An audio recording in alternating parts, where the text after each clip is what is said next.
Stop us if you can. Stop us if you can.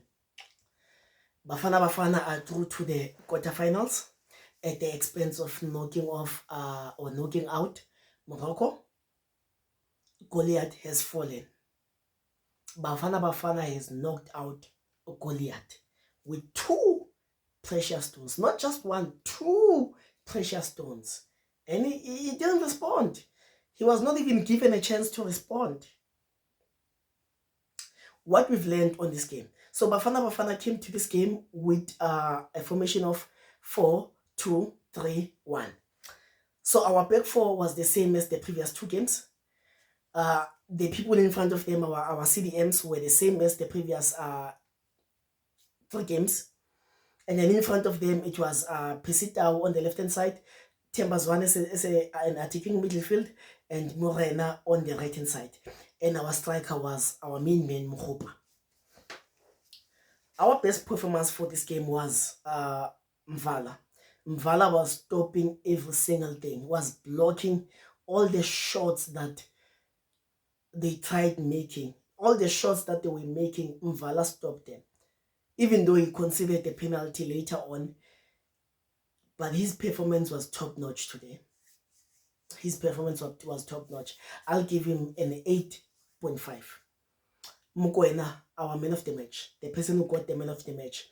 Mokoena was top-notch. His performance was out of this world.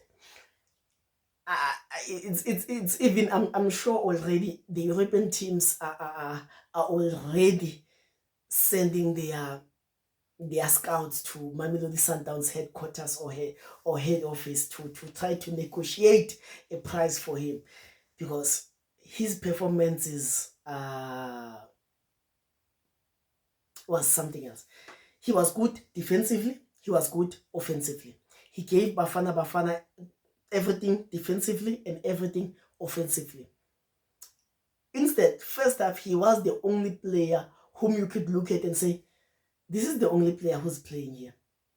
All the other players are sleeping, but this one, he's alive. He was that kind of a player for us today. And also, Kekana was also good today. Kekana played well today. Also Sitole for the first time, he gave us something going forward compared to the previous 3 games that he has played. Today he showed that you know what, I can turn with the ball and go forward.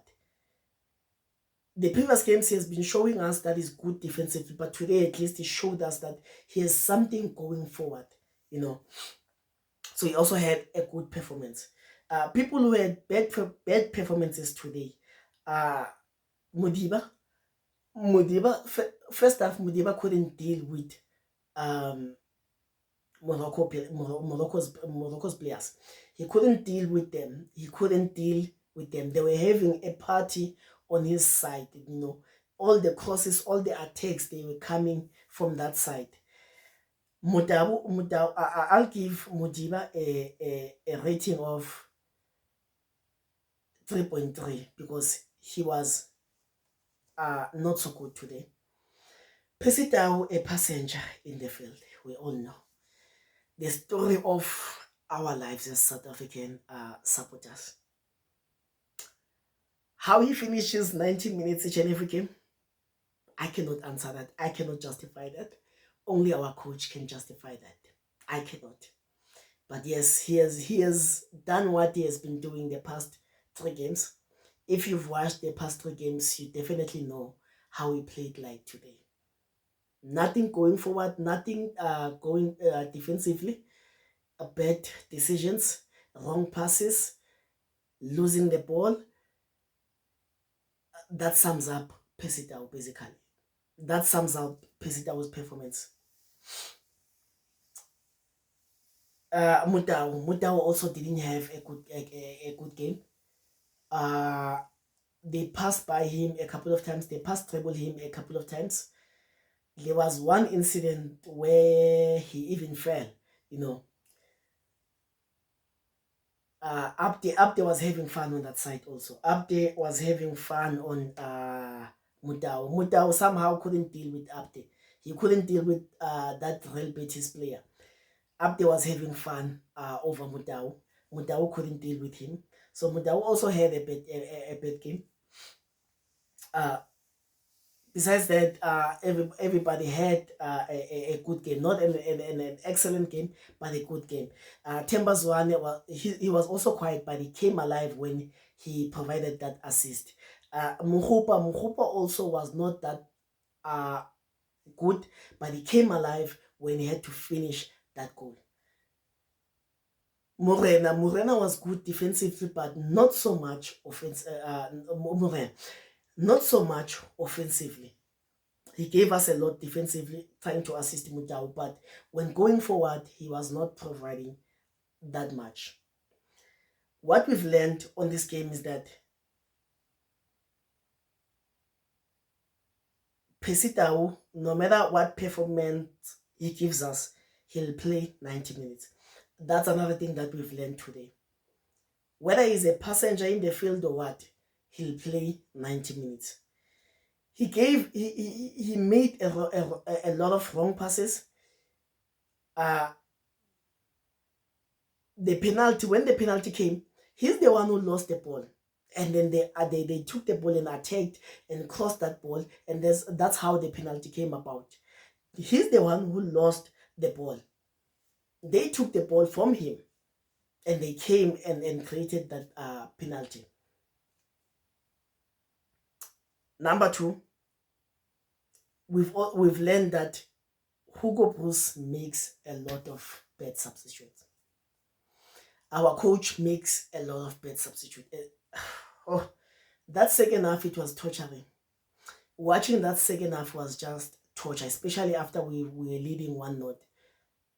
Because that's when he made those bad subs. And we had to watch and hope that Morocco doesn't score. Because after that, after he took out Tembazwane, that's when Morocco came all out on us. And that's because the midfield, they had freedom on the midfield. There was no pressure for them on the midfield. They had the control of the midfield. That's why they were coming on us so hard after that. He made a wrong sub by taking out Tembazwane. The first person who was supposed to be substituted was Pesitao, no one else. He made the second sub by taking out Sithole. We are defending. We are trying to defend our 1-0 lead. You take out a CDM, you bring on another CDM. Make that make sense to me. Make that make sense to me. So we've learned that our coach makes a whole lot of wrong subs. Luckily, Mokoena came to our rescue on this game. Mokoena came to our rescue by scoring that, or by creating that red card and creating that free kick. You know, he came to our rescue because we were seeing flames. We were just seeing flames. Morocco was it was attack after attack from Morocco. We were defending so deep. Morocco was just attacking us left, right, and center. They were coming close each and every moment. You know, likely Mokoena came to our rescue. So going forward, what we need to fix was that our coach needs to make good subs, and also Pesitao needs to come into the party. He cannot continue to be a passenger in the field. He cannot. He's really letting the team down. He cannot continue to be a passenger in the field. I think I've reached a stage where I've given up that, you know what, I've given up hoping that he might get substituted. I've reached a stage where I've given up on that. So what I ask from him is that he should come to the party. He's letting the team down. He must come into the party. That's all we need to do going forward. Pesitao needs to come to the party. Our coach needs to learn to make good substitutes. That's all. He nearly costed the game for us. Nearly. We had that game on our fingertips, and we nearly lost the grip of it on our fingertips just because of his wrong subs.